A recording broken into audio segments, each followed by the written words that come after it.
so he came out to facilitate a retreat. He brought this thing for me to show me. It was this little mini trellis. And he basically was like, so here's the thing. You love that beautiful morning glory vine. If it stays on the ground and doesn't have any place to climb on, you're never going to see it. What's the trellis here for? Is the trellis here to take the morning glory and to go, I'm going to constrict you and keep you in the box and never let you become who you're meant to be? Or is the the trellis is a support that allows with the system, right? That allows for that creeping vine to climb up it and to have some place to climb on. And he's like, it's gotta be, you have to have the both. Welcome to Friday Conversations. This is a weekly live conversation where we slow things down just enough to think clearly, listen well, and wrestle with the questions that actually matter in real life and in business. There's nothing scripted, nothing polished, just people showing up, thinking out loud, and learning from each other. Dave, can you let us know who's here today? Absolutely. Well, good morning, everybody. Good morning. Good looking group. Good afternoon. You know, today is going to be dedicated to just bringing in people from the outside that also are going through some of the same stuff we are. You're not alone. You just, it's just great on the phone. But you are another instrument in their feeling good about the fact that they're not going through this stuff themselves, and they're the only ones, and we've all felt that. So with that in mind, it's going to be a rowdy opportunity for us to get to know each other better. And I'm going to start it off with Debbie. Well, thanks, Dave. I'm pretty excited about this rowdy opportunity myself. And excited for all the people at the table and just getting to know you better, as well as the people who are online, who are joining us in the comments. So definitely want to be sure to hear from you as well and have you pitch in and join the conversation. I'm Debbie. I work with Champion Empire, where we help business owners who are stressed out, overwhelmed, stuck, trying to figure out their direction to go, to get paired with a deep bench of experts who guide them through a customized plan so they can live the life that they were created for. Great. I'm excited to be here. That's great. Hi, Nazira with Passion Catering. I gotta say it right. I have to say it right. Say it again. Nazira. Nazira. That's what I thought. Here as well. It's a really great group. So thank you. Welcome, Mandy. I'm Mandy Karstensen with Q Home Loans, and right now is a phenomenal opportunity for first-time home buyers. So Yes. if you feel like home ownership has been out of reach, there's a multitude of things that have probably been inspiring that, and those have changed. I'd love to brainstorm with you. So don't be your own worst enemy. Start the conversation so you at least have a roadmap. And Paz. Hello, everyone, and hello, world. I'm Paz with Family Heritage. I have the privilege of helping my clients when they go through medical emergencies by depositing tax-free cash into their bank accounts for everything that is not the doctor bill or maybe for the doctor bill. I also return all your premiums if you never have to use my plans. Okay, sir. I'm Daniel with ITO Nexus Technologies. I help businesses save time and money with technology and use it as a competitive advantage to get out there, get known, get seen, all that fun stuff. We are actually just getting ready to launch a book this next week. So super excited on that and look forward to everyone getting a copy. Good to see Bryce back again. How you doing? Brett. What? Brett. And my Brett? name is Brett. Steve, don't tell me. I have Brett. a financial services, financial firm practice, help people protect, grow, and spend their money tax efficiently. So I'd be happy to help you out if you have any questions. Very good. Awesome. John, Hi. Oh, do you need me to tell us about you. Yeah, no, I sell real estate, and I'm going to double down on what Mandy said, because something that I would say for about a week now, this is something for 10 years I've been selling real estate, and I really believe this through and through, but for about a week, I've just had this really strong, like, I want to help you own your first home. Like this is a good time for it. And yeah. I'm hearing increasingly, especially among young people, a despair that, oh, home ownership is out of reach for our generation. And I have helped some really young people this last year, like really, really young, helped them buy their first house. And it is possible. And not only is it possible, like it's not that far out of reach. So yeah, I'm preaching to the choir with Mandy. She's cheering me on. But talk to Mandy. Let's get you into your first house. Excellent. Zane. Yes, I'm Zebra Zane. If you work on real estate and, help people with their houses, I'd love to help you out, especially when you're stuck on a job that went way longer and you need to tell your next customer you're late. Let me do that for you. Mr. Todd, I'm Todd with Lump, lots of moving parts AI. This is a AI tool that allows a buyer to reach out and search for what they want to acquire without having slave to the computer. very good. Alec?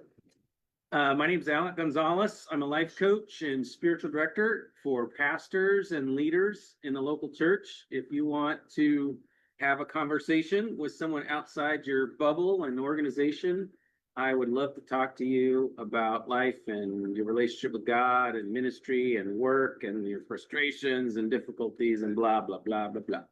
Professor Rob Ruder? Hey everyone, Rob Root with IDIC Designs. I am business technology architect, and I help you strategize on better systems to grow and monetize your business. Stephen Hicks? What's up, everybody? My name is Steve Hicks with Thriving Body Holistic Fitness, and I really just believe that fitness is the best gateway to a healthier, happier life. Okay, I'm Dave Ribble from Standout Mastery, and what we do is we go from transaction to transformation. So if you're comfortable with meeting new people and building a reference point, then I can help you with accelerating that even more. John? Awesome. Thank you. Well, I want to tee this up and then I want to throw it over to Debbie. Today, we're talking about purpose. And there's a lot of different ways that this may pan out. And that's what I love about these conversations that we do. But I want to tee it up. Debbie and I had a coffee meeting this week, and we got into some of the nitty gritty of life. And I realized, as I think we all do from time to time, that this is maybe the only question that matters. And sometimes it feels like you're not thinking about it because you take it for granted. I know why I'm here. I know what I'm doing. And life just feels like it's on the tracks. And I'll use an example for me. The sun comes into our living. We have these huge living room windows that I love. I've never had like a sunroom like this before, where the sun just comes in, and on a cold winter day when the sun, I will literally just lay in the sun, and it doesn't matter. I don't care why I'm here. It's just life is perfect, right? There's those moments in life, but most of the rest of the time, like why am I doing this? Why am this Friday conversations? Why am I bringing people together to have this? What purpose does it serve? What good is it? And when we start to get into, it's January, we're planning for the year. When we start to think about our business and why we do what we do, I think it's way too easy to get into how do I make more money? How do I get more customers? How do I, and not stop and think, why am I here? Why am I doing this? And so creating that space is a very difficult thing to do, I think. And that's what we want this to be. But having teed you up, Debbie, talk to us about your take on this. Where do you want to take us today? Awesome. Well, thanks so much, Jonathan. I'm excited to be here. And just to start some of this conversation, just back a little bit to some of Jonathan and my conversation. A lot of it kind of came about because this fourth Friday of the month, we're talking about planning. And really kind of when it comes to planning, it's a little hard to do planning, kind of like Jonathan was saying, when it's like, okay, just get out the checklist, do the things. When we kind of go, when I go to make my checklist, something feels a little empty or something feels a little bit off. Or we go to, to do the planning for the day, the week, etc. But when it comes down to it, it's missing the heart and the soul. And so our thought was, let's take it a step backward and go into purpose and go like, let's figure out or have some of the conversation around. We're not going to do this today. That'll be a very long discussion and a lot of one-on-one and a lot of, all of us kind of doing some soul searching. But getting into that concept of when it comes down to planning, when it feels a little bit empty, is it because potentially we're disconnected with our purpose? We're disconnected with the why of what we're doing. This is something that I've had a personal journey with in a big way. And I think a lot of it when it comes down to my role, doing advising, one-on-one with clients, but also being out in the community a lot of community engagement, a lot of discussion, a lot of connections, a lot of times of discovery and just finding out, is this something that we can help with? Is there someone who's a better fit? A lot of times my conversations with people come down to, great, that's your business goals. So how's that part of your life goal? And then I get this kind of like, wait, why are we talking about this? Like, because I can't tell you what direction might be a great direction to go if I don't know how that plugs into your bigger picture. And so that question that I want to just start by throwing out there for you is, have you ever had a time where you go to get into your planning and you're having trouble making the checklist and something just feels a little bit off? Has that ever been something that you've experienced before? And what came to mind as part of that? Yeah. Every day. It's how you tackle it, because there's gonna be the unknown. And that's where you cross over and you're planning, and then you enter the void of the unknown. And you're not really sure, where do I go from here? So you have to take a step back. And over time, it becomes easier, but every day there is that void of, my purpose. What am I doing here? What's my objective? What's my intent? What's gonna be the outcome of today? And, so every day. Yeah. Thanks for sharing that. Yeah. Anyone else want to jump in with their experience? Yeah, I think whenever I get in kind of just like stuck on decision of what to do, I feel like a lot of my challenges come up because it gets to be really kind of monotonous, where you can kind of repeat the same actions over and over again, and over time you do lose kind of that original reason why, or you lose connection to that. And over time, just repeating the same actions, it becomes just focusing on the action versus the purpose can kind of get a little soulless sometimes, and I think it's just a natural progression unless you're intentional about revisiting like the reason why you do those things, or the reason why you started the thing. I love it.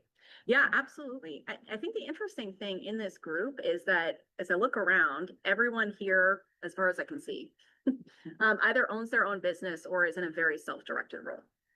So, it's not something where you're part of a big cog in a big wheel, which there's a place for, right? Absolutely a place for having a career within a big company. But at some point, everyone's here because we want to have conversations around that part of, there's that human aspect, then there's that work aspect, there's the business aspect, and how do I tie all those pieces together? And so I think just a really good, easy example that we can navigate a little bit is when you go into a space to do networking. Like, what are the thoughts going through your head? What are some of the pre-networking nerves? I'm an extrovert. I get nervous before I go into a networking environment most of the time. Just like fair confessions, right? So why is it? What are some of the nerves that we feel, and why? This will tie back to purpose, I promise you. You're looking at me, but I don't get nervous before networking events. I love everyone at a networking event wants to meet you, and I love meeting people, and I want to meet them. So it's a problem. That's awesome. So it's just the human connection. You're just going up to meet people. Yeah, I might not be able to sell you something, but you might not need what I have, but someone, guarantee someone who can use what I do. Love that. The reframe of you know that you're going to be successful if that's the goal. Yep. I think that's gold. Yep.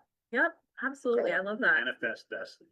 You have to manifest your own destiny. You have to be able to visualize where you end up, or be directed to. What is my purpose?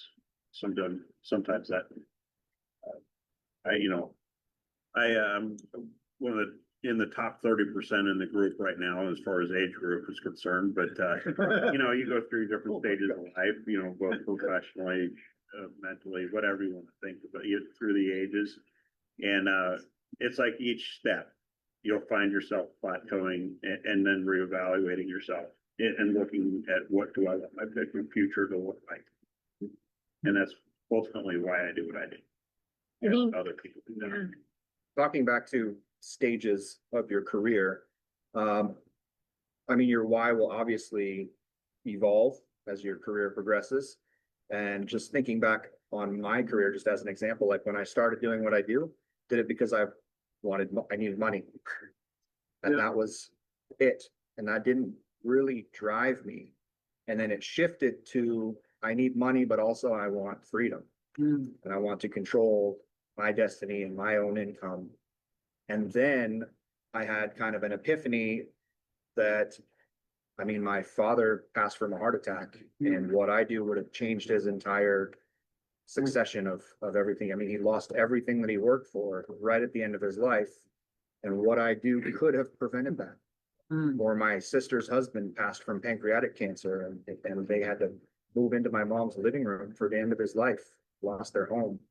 And my sister and their kids were homeless after, and that's a true why. That's something that connects with me very close to my heart. I don't want that for anyone else. Yes, and for me, just getting into a networking group as a newer business owner, it was feeling underqualified or not knowing, oh, what's the point if I go to the group, if I can add anything into it. And so I think what aligns with purpose is reminding myself what that purpose is, reminding myself what I hold in my business and what I can bring to the table. So I really love this networking group too, because it's more personalized with these topics and you can kind of learn a lot from it and from people who are of age, older, have some experience. But I really enjoy coming to the networking groups more and more, just taking that first step. It's very scary at the first time, but you realize that no one truly fully always knows what they're doing. But when you go back to your purpose, then you can be reminded. And so it's really encouraging for me to not care what others are thinking, remember the purpose and why I'm doing what I'm doing, and just center it towards that and not compare. Comparing is it's not fun, and that's really where it starts to add in that fear is why, but then the why could be your purpose. So Yeah. yeah. Pure gold. I Yeah. love that. Yeah. That is so cool. And I think that topic, like that was that perfect segue to tying it back in, where oftentimes when we're nervous as we go in, I think you hit the nail on the head. Oftentimes it's kind of like, oh, what do people think about me? Right. Sometimes it's that kind of like, who am I going to connect with? Like, what is the purpose of being here? And am I gonna actually get a chance to connect with those people? And I think there's that part where sometimes when we've done the work, and this is just from my personal experience, when we've done the work to do some of the digger deeping into what's my purpose, and knowing that every single person in that room has a purpose. Now, it may or may not align exactly with mine, to pause this point, right? In terms of business, but there's something that they have to give. And there's probably something I need from them. It may not be their product or service. We may never have a transaction, right? But we're going to have some kind of exchange. And there's this piece where I need something that has to do with their very identity, that part of what they were put on this earth to give. And this is maybe a controversial statement, but I personally fully believe that the course of human history is incomplete without the contributions of any one individual. It doesn't have to be some kind of grand, delivery into the world, but that can be a business, right? But that can be a lot more than it too. It can be creative. It can be, somebody's personal passion for their family and for spending time with their family and pouring into the next generation. When we have that confidence of the purpose that each of us have, and then start to get some clarity on it, everything changes. When we walk into that room, all of a sudden, we're pretty clear on who we came to meet. As we have conversations when it comes to the business aspect, the personal purpose aspect, there's just this freedom that I think some of you talked about, where we don't have to be there like making a transaction, making a sale, bringing in the numbers, coming back with a certain number of business cards. That's not wrong, right? There is a place where we can't be like, hi, I'm freed from my business. Like we do have something there is totally a place for metrics, but if we haven't done the work to reverse engineer the why do they exist, then the metrics mean nothing. They have to align with the actual purpose and then the planning that comes out of that, of how we're planning to serve in the world. I'd love to hear a little bit from those who've done any kind of strategic planning for your business or for your personal life. What's come out of that for you? And I know that switched hard into like business language, but the reason I'm saying that is that there's actually some big parallels between those two. I like to talk about this. I used to pastor a church, and I am a consummate non-planner, non-systems guy. I hate planning. My wife, on the other hand, loves planning and her big, beautiful calendar. And every year we'd go to the beach and we'd spend hours at a coffee shop going through what we did last year. How did it work? I mean, we did great planning. But the whole time, like I was looking for the beach, man. I was trying to I would go to the bathroom just to get away from the table. But what's interesting is coming out of it, even though I hated the process, it was so uncomfortable and it was just so counterintuitive to my nature. There was a level of peace, just like balance and peace and like structure. I felt so much better. It was painful, like cold showers, right? I mean, you hate doing it, but the net result is such, I don't know, just like I feel grounded. I feel at peace. I feel whole. And it's weird that something that's so uncomfortable, that's so miserable is so fulfilling and ginormous as far as like, I feel whole, I'll shalom, like I feel like I'm okay. I love that. So Joe, you're speaking my language. Sorry, Alec, you're speaking my language. I said Joe for a reason because accidentally, but because I actually got to work with a spiritual director named Joe for about a year. And this totally resonates. A lot of the conversations that we had were like, Joe, what we're talking about is we're talking about organic growth. We're talking about life. We're talking about, abundance.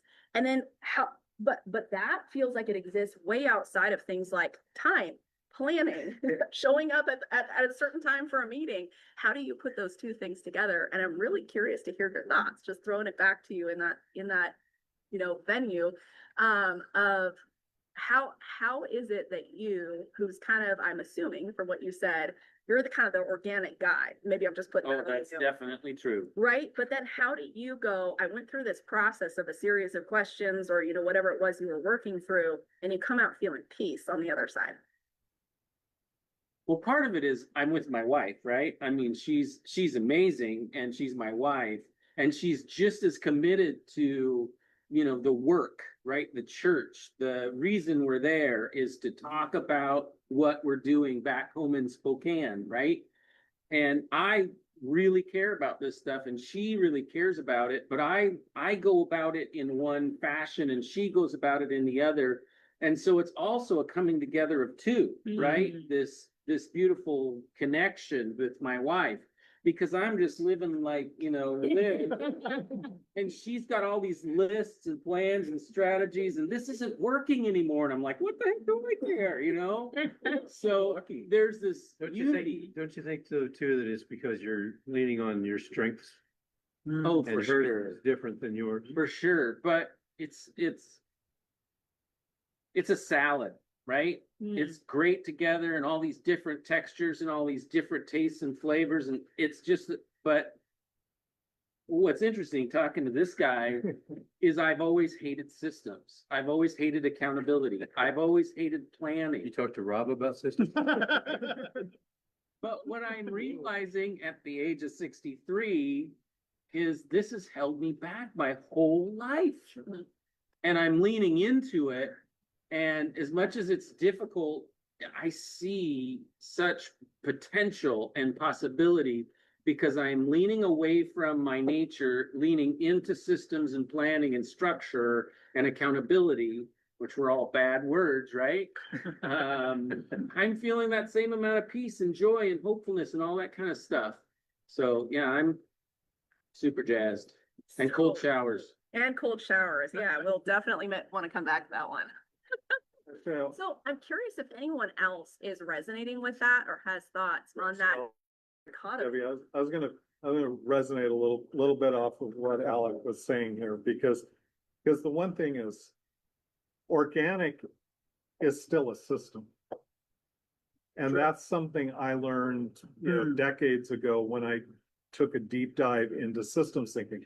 I come from a technology field, so we're always driven by human-made systems, but I explored the, systems thinking, which begins with the tenet that everything is a system. The question about systems is, as long as they produce the results that they are designed to produce, people don't change them. Alec didn't have a reason to change a system because he had not experienced any of the outcomes that didn't align with his purpose or his desire or goals. And so the system continues, and that's one of our mantras is a system persists as long as it continues to achieve its goals. When it breaks is when we suddenly realize, oh, we don't like this. Now what are we going to do? Kind of thing. So where the environment changed and it didn't change with it. right. That kind of. And that's why a friend of mine, speaking on more of a personal level, used to always talk about, well, I don't like where I am right now. And go, why? Well, because of this, because of that, because of this. And a friend would just say, all roads lead to here. Now, I had some challenges. I had some trauma in my childhood. And, at 60 now, I'm going, well, all roads lead to here. If I hadn't had those experiences, the system wouldn't have brought me to this point. I would not be in this group, or who knows what would be different. So if I'm going to accept who I am and be happy with being me, then I have to accept all of the routes that we took to get there. So the challenge is, do you accept a system and study it and say, what's my purpose? How are these things helping? Yeah, I love that. And I think that was something that came up a lot with the spiritual director I was working with, and some of the kind of powerful work that he introduced me to. I was like, I love the organic growth. Like I'm that person. I don't want a garden that's got like the rows. I hate that. I don't want the rows. I don't want the trimmed hedges. I don't want it to be all like picture perfect and fake is what it feels like to me. Right. And he's like, gotcha. I totally get that. And then he's like, so he came out to facilitate a retreat. He brought this thing for me to show me. It was this little mini trellis. And he basically was like, so here's the thing. You love that beautiful morning glory vine. If it stays on the ground and doesn't have any place to climb on, you're never going to see it.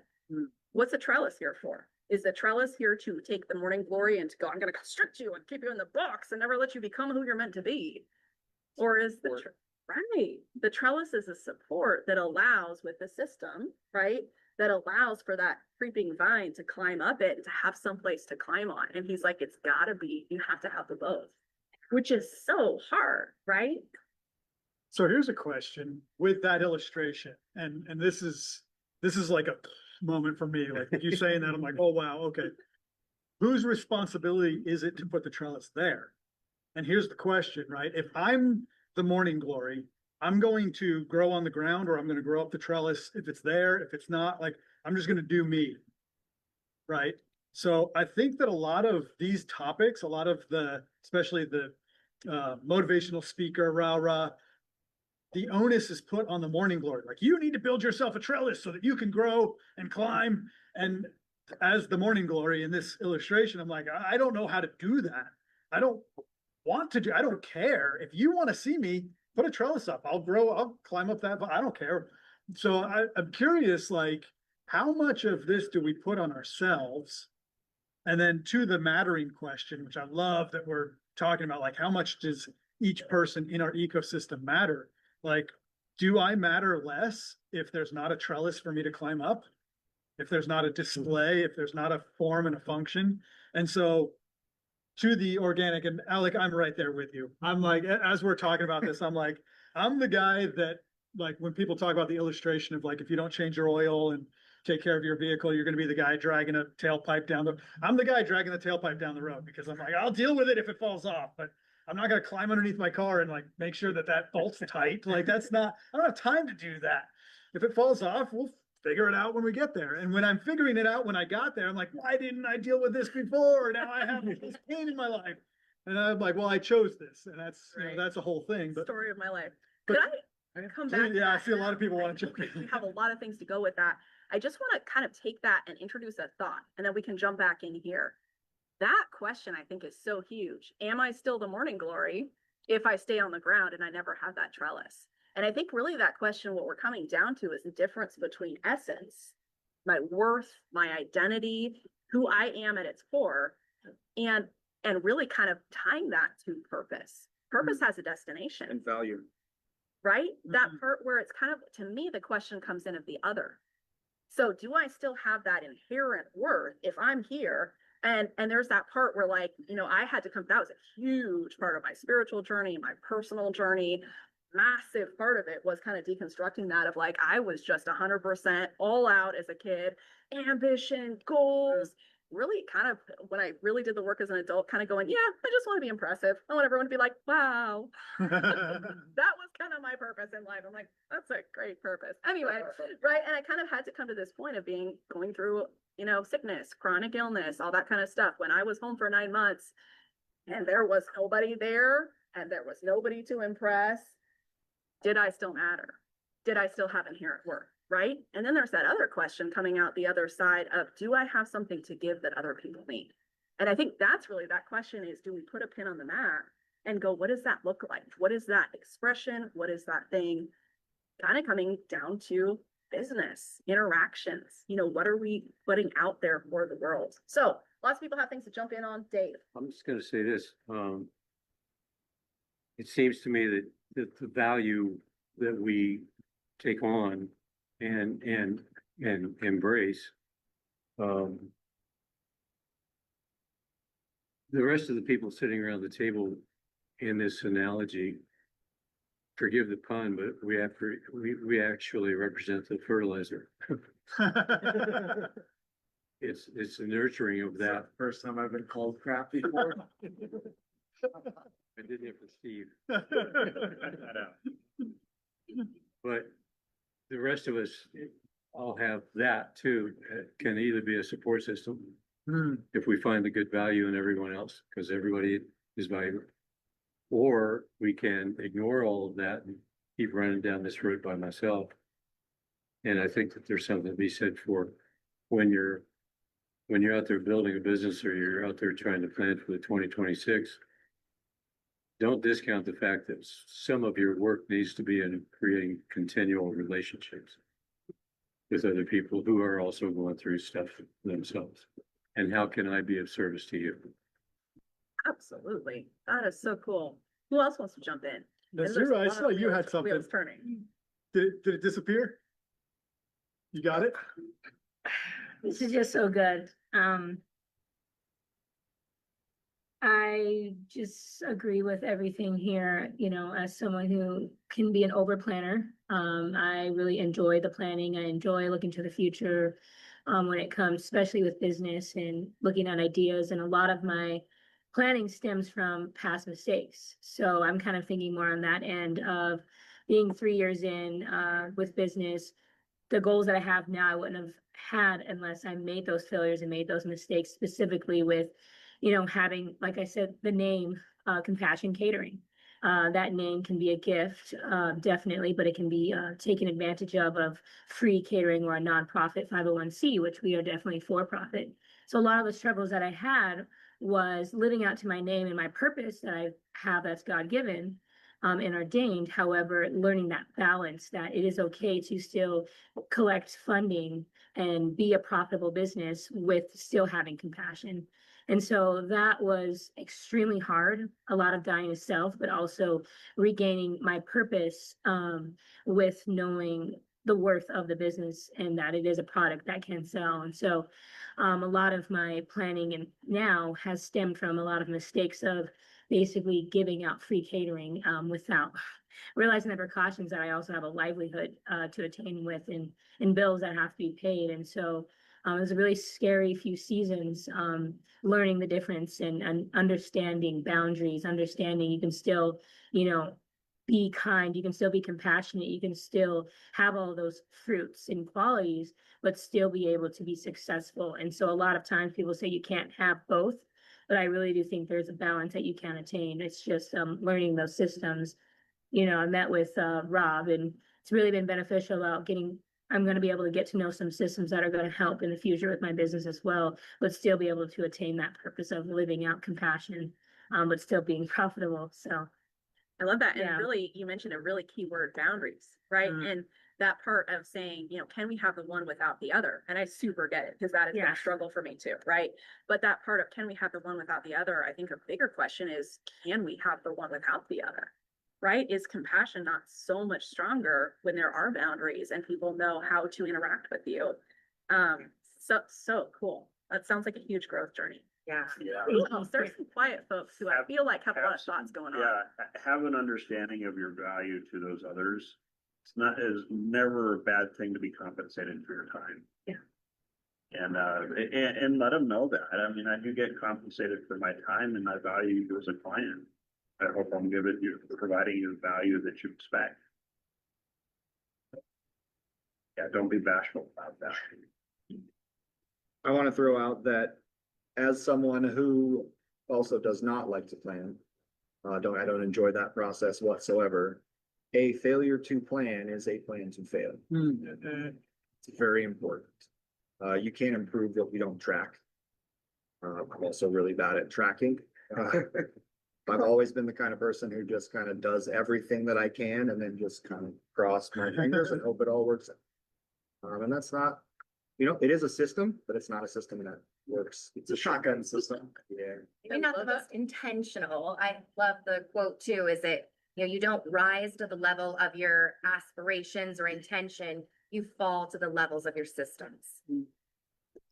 I wanted to go back to the morning glory metaphor Yeah, I here like and speak to one of the differences between us as human beings and the natural world. The natural world is oftentimes limited by the systems of the natural world.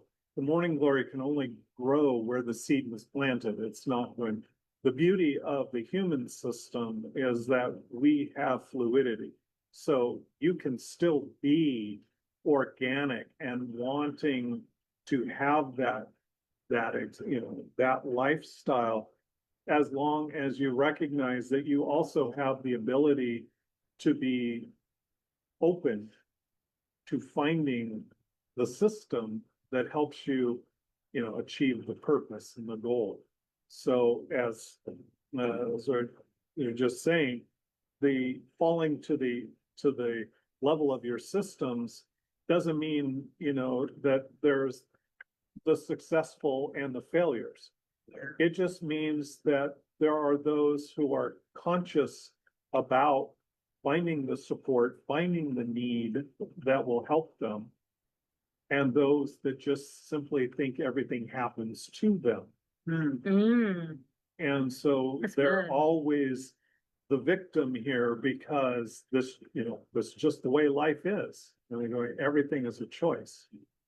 You get to act. So be a morning glory and find the person, the organization, whatever it is, the trellis that becomes your trellis so you can be your best.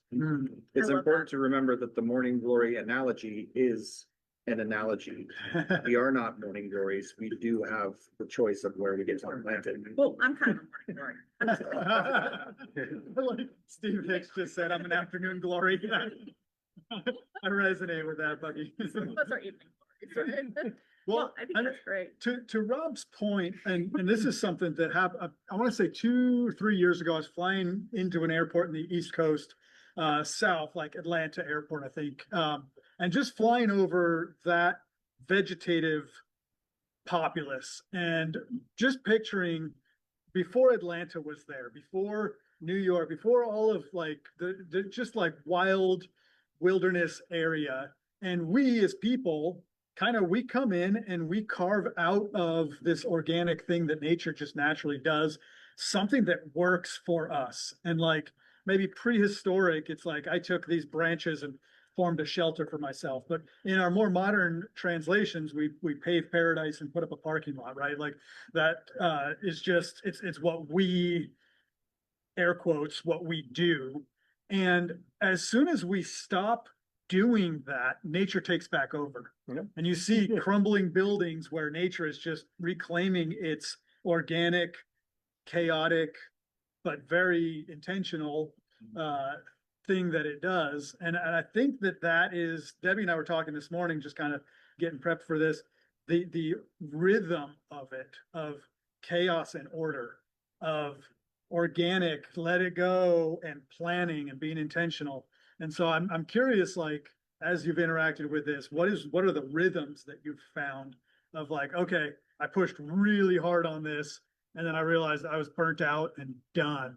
And only after I died to that thing did I find a new life in this realization that that other thing wasn't serving me the way that I had thought that it would. Well, I think to that point, and then to your question earlier, like, whose responsibility is it to post the trellis?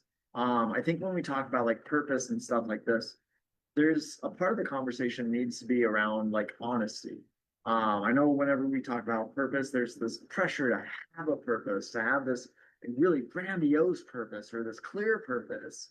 And like Naziro's mentioning, like, she's found a couple different purposes as she's gone around. Paz has mentioned as he's gone through his career, purposes found him more than he's found it. And there is, I do think, like maybe a month ago, we were talking about, someone was asking like, what's the mission statement for this group? And I was like, I hate mission statements. They're always like super artificial. People try to make them sound amazing and they're just corporate and don't mean anything. But I think that's part of the conversation that needs to be part whenever we talk about purpose is the honesty of it. It's great if you have a world-changing purpose, if that's something that resonates with you. But if you don't and you chase that, like you said, John, it's just burnout. There's got to be honesty when you're talking about your purpose as well. Thanks for bringing that up. Oh, that's really resonating with me too. And it's kind of just like the whole trajectory of how we started almost with, how do you feel walking into a room, and is that a nervous energy? And then you were talking about, we switched from like this big ultimate purpose to that just by using a proper planner, you get all this peace that you're getting this actual something from it. And I think it is just like an onion where it seems to be that, right here, that, systems give you purpose. And sometimes it's a tiny purpose. It's just, what is the purpose of what I'm doing at this table right now? Or what is the purpose for today? Or what is my goal for the year? What is my life purpose? And how does the planning for the year, put into that? It's such a layered thing, but every single layer is just the same equation of, systems give you purpose and purpose gives you peace. And I think that especially even when you walk into a room, as long as you know that my purpose is just to go and minister to some people, my purpose is just to look someone in the eye and make sure they feel valued, or see someone who's stressed out and maybe reach out to them and bring them along into a group. Like, that's my purpose today. It's really easy to accomplish, lots of opportunity for success, clear, driven, which gives me peace. So, and every layer, however big that purpose is, or however small that purpose is, I think, that's, and then why we get so into planning, because if you don't know what the purpose is, you don't get the peace. I love that. And I think that kind of those two aspects, right? You're tying in, but you're also kind of providing a different viewpoint. I think there's a huge place for both of that. I think first, just kind of that part of, Stephen kind of saying like, let's take the pressure off. Maybe we don't have to have this thing that's like this giant grandiose thing. And I think really, to me, tying back to what Alec was saying of like coming back, I think we all kind of resonated with that part of like, I'm this organic guy, and I sat down and I did this really structured process and I hated every second of it. And I was like literally like fleeing to the bathroom every chance I could. And then after I was done, I kind of felt this peace. I think some of the why does that happen? I think when we're really diving into purpose, we're actually setting ourselves free. That's been my experience.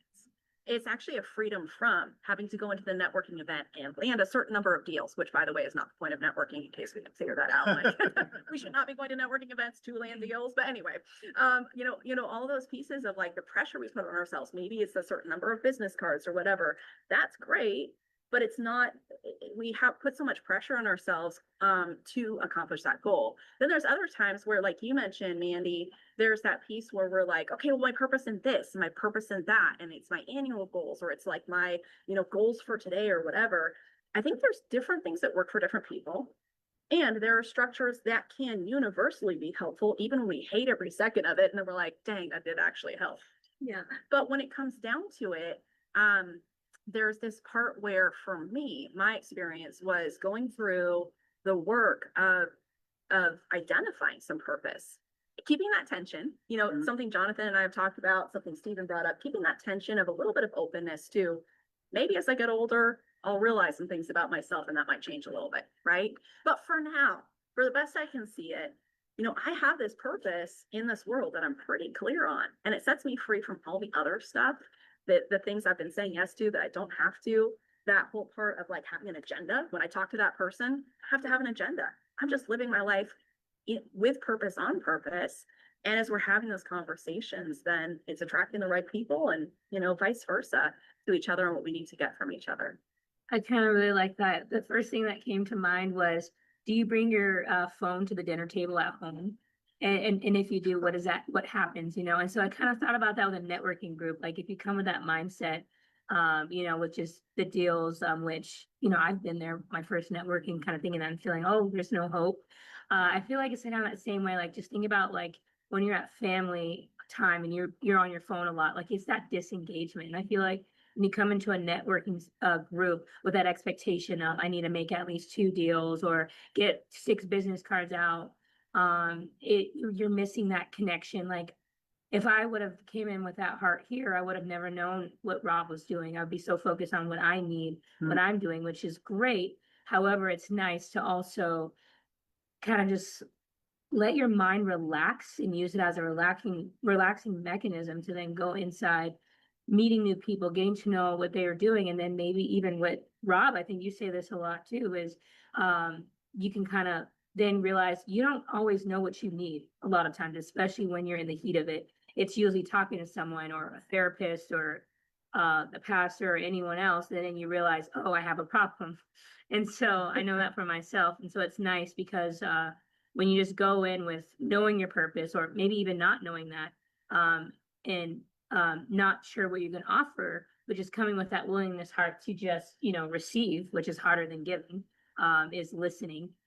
You can give your business card, you can give your advice, but receiving that advice, you're not a good giver unless you know how to receive that. And so I think it's really nice to have that mindset when you're going into a group with an open heart and open mind to receive what else someone can offer you and give you with something more simple than just landing that business deal.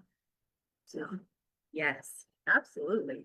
So on purpose, there's 3 things I would like to go over.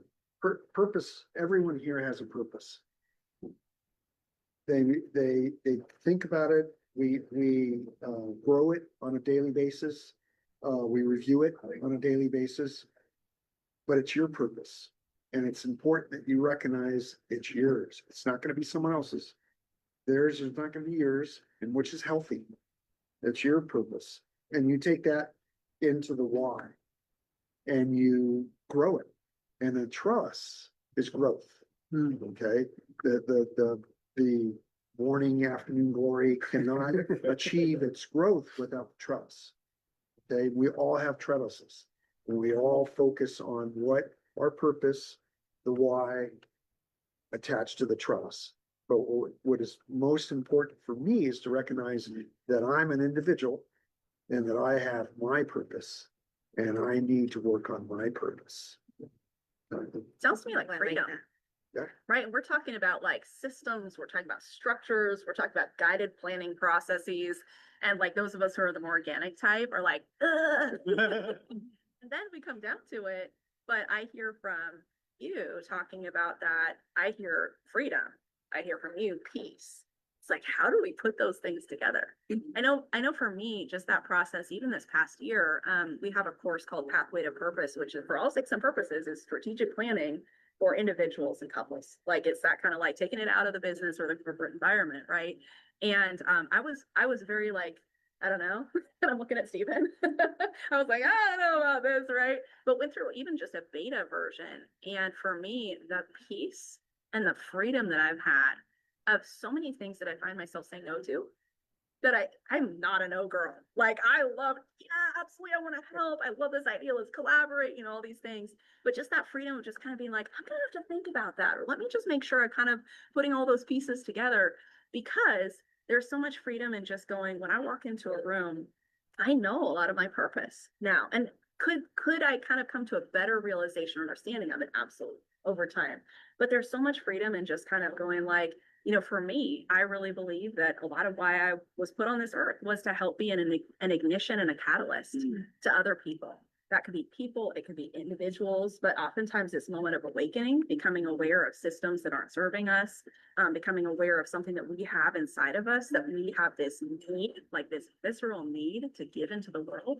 Could be a business, could be something creative, could be, some purpose with family, could be all kinds of things. And then helping ignite that for people and be that kind of direction, be a little bit of the boundaries to help point them in the right direction of helping them determine what direction am I heading, what is that pin on the map, and rocket launching them in that direction, then being ready to help when they're ready to come back around again. I don't have to be the whole process. I don't have to be like the whole rocket fuel. I don't have to provide them with the fuel for the journey. I just have to be that ignition spark and that, kind of like housing for all sakes and purposes for the rocket ship that launches it in the right direction. They're the ones who are the powerful rocket to head off and do whatever they were designed to do, right?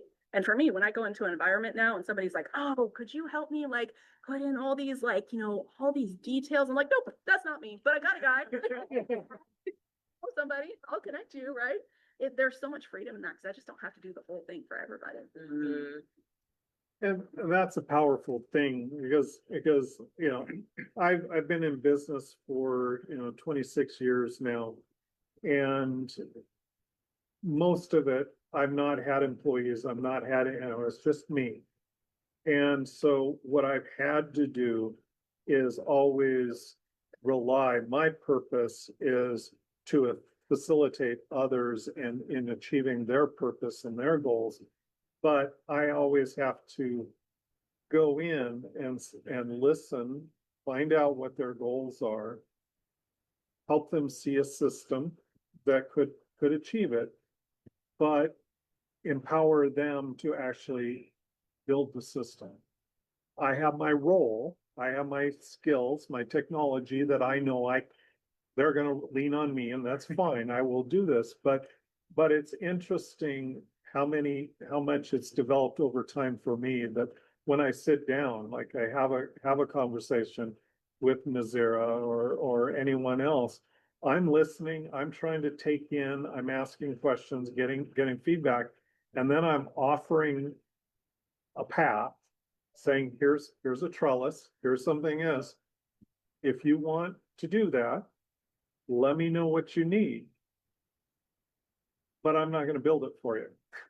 I'm not going to build the trellis because on a practical level, I don't have the time. I don't have the means to build it unless there's something, in my purpose that we have in mutual benefit. And Rob, that's the thing, Yeah. because you've done that work to get clear on that. Now your time is freed up to serve people doing that thing really, really well, and to serve a number of people who need you. We don't know exactly that number and exactly who it is, but you're available and ready to help them. Right. Could you expand into some of that if you're kind of getting into a season where, you need to take on a bit of extra work? Sure. Could you do something that's adjacent to that? Sure. But at the end of the day, when you get the capacity and the influx and you're starting to hit capacity, you're like, nope, somebody else, referral partner, strategic partner, maybe employees at some point, whatever that looks like. And somebody else is better than you, perhaps, in that respect. Which is that cool part of coming back to we need each other. Yeah. And I think that part of when we're trying to do everything ourselves, we're trying to be everything to everybody, like we're struggling, they're not getting the service that they need.